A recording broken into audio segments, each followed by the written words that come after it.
need for water conservation is well known. The techniques or the technologies, whether you had to go in for traditional ones or more modern techniques, so that has been one challenge. Farmers carrying the silt to their farmlands very well. It's been a traditional practice.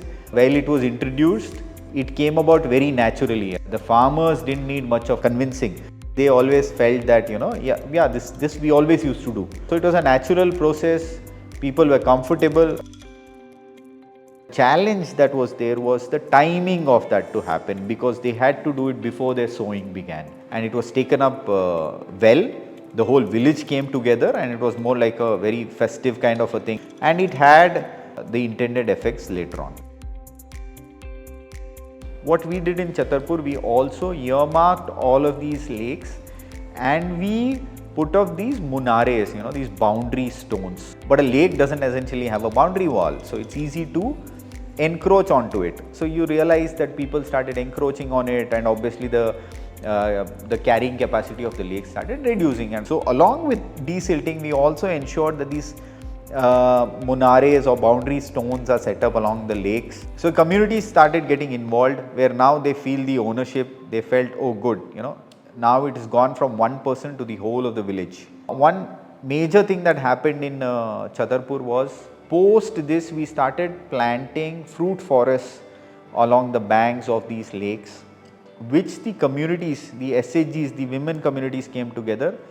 They planted it, and we used a permaculture permaculture model to do this fruit forest plantation, where we believe that, in the days to come, right now we planted 3 lakh fruit trees in the past year alone. Our aim is to reach 1 million and then a 10 million over the next 5 years. So now there is an increased water bearing capacity, so these plants don't die. We also had this challenge where plantation used to happen, and because of lack of water, the plants used to die. So we hear cases where a lot of plantation happening, but where are those plants? So in this case, at least they're all in one particular area along with a lake. There's water, there's a plantation, there's livelihood.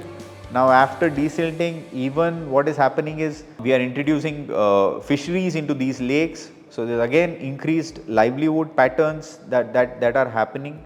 So this way the whole village is now, kind of getting connected to this water body, as they always were, but somewhere in the middle maybe they just lost track, and they felt that, we can't do much, or the community can't do much, and then it was going. So it's a transformation of that sort, of that kind that we are seeing currently. So I think all of these coming together, the community coming together, you suddenly see even the Sarpanch is such a positive aspect and player.